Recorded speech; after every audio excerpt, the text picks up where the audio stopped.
it's tonal. It's the whole thing. It's like music. The stars are music. The pattern, the numbers, when you put them in the right order, the blinking is music. Oh, it was so simple. It was right there. The pattern isn't random. The brightest stars take the longest to blink. A pattern is a standard. And if we have a standard, then we can compare stars all over the sky. Right now, if we see two stars that look equally bright, we have no way of knowing which is the brighter star and which is the closer star. But the pulsing can tell us which is which. The pulsing is the answer. If you think of the notes as the star's brightness, if this is the dimmest the star gets, me, me, me, me, me, and this is the brightest, me, me, me, me, me, then the time it takes to get from here to here can tell us how bright the star actually is. Which we can compare to how it appears, which can tell us how far away it is, which we can then compare to other stars, which can tell us how far away they are. And if we know that, then we can skip from star to star through the deepest space until we know exactly where we are. Hey everyone, welcome to UMS Performance Playground. My name is Katherine Banks McBride. My pronouns are she, her, and I am a theater teaching artist and an actor. I am so glad that you're here today to learn more about acting and how to create a character.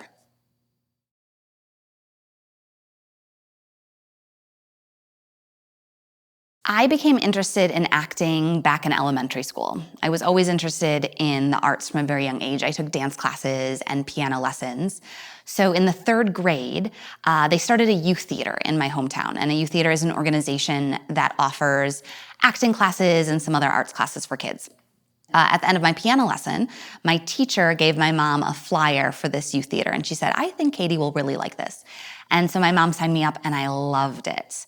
I remember my first acting class at the end of our sessions, we did a performance of The Three Boys in a Jug of Molasses. I think I played boy number 2. So it was then in third grade that I started thinking about how to create a character. How do I become someone different from myself when all I have is myself to use to become that person? And we are going to talk about that later.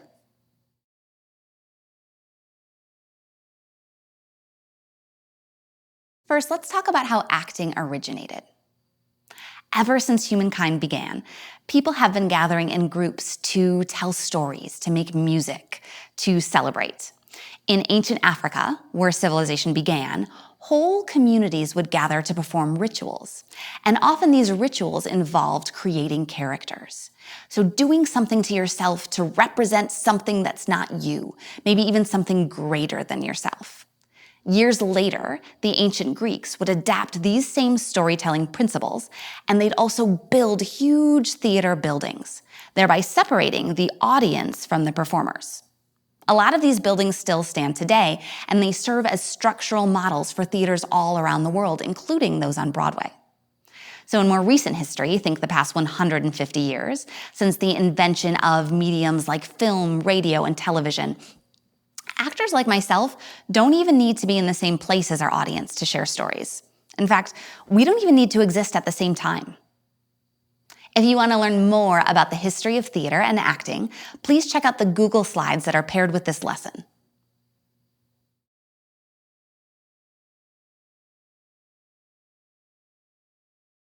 There is a lot to know about acting, but here are the 3 most important things. Number 1, all actors use their voice, body, and imagination. These are 3 things that we're all born with and we have with us at all times. Number 2, acting is a great way to explore your own emotions and to gain empathy by exploring circumstances that are different from your own. Number 3, the craft of acting takes both serious practice and a playful spirit.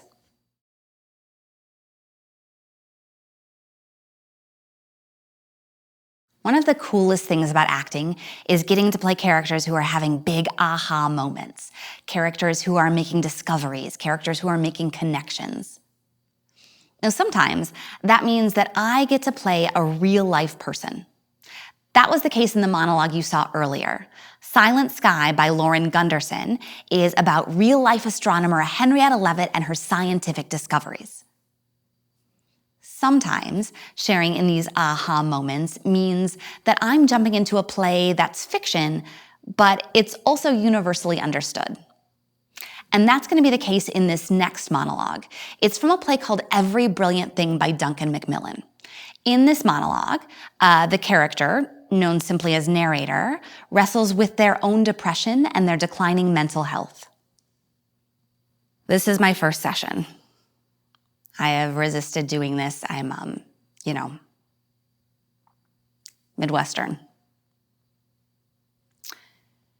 I now know that it is important to talk about things, especially the things that are the hardest to talk about. When I was younger, I was much better at being happy, feeling joy. Being a grown-up and understanding all the problems in the world, the complexities, the tragedies, the disappointments, I don't know if I can ever allow myself to be fully joyful. And it's helpful to know that there are other people who feel the same way. I made a list of everything that's brilliant in the world. It started out as a gift from my mom. It's kind of a long story, but the list, I threw it away. But unbeknownst to me, my partner at the time fished it out of the garbage and hid it in the garage underneath an old tablecloth and put a note about it in the record sleeve of a Curtis Mayfield record. You don't need to know all the details.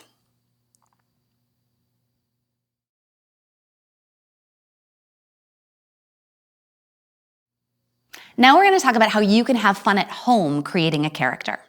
First, let's think about what kind of voice you want your character to have. So what is the pitch of your character's voice? How low or high is it? Is it a very low voice? Is it a very high voice? Or is it somewhere in between? What is their rate of speech? Do they speak very, very quickly? Do they speak slowly? Let's think about where your character's voice resonates. So in other words, where do you send the air when you're speaking? Do you send the air straight out the top of your head? Does the air resonate in your nose? Do they speak straight out the front of their face? Does their voice resonate in their chest, or does it drop way down into their belly? Where does it resonate? And then you can think about, are there additional qualities that your character's voice has? So is it kind of whispery, raspy, growly? Does your character speak in a soft, lilting, up and down voice? Or are they sort of abrasive and harsh?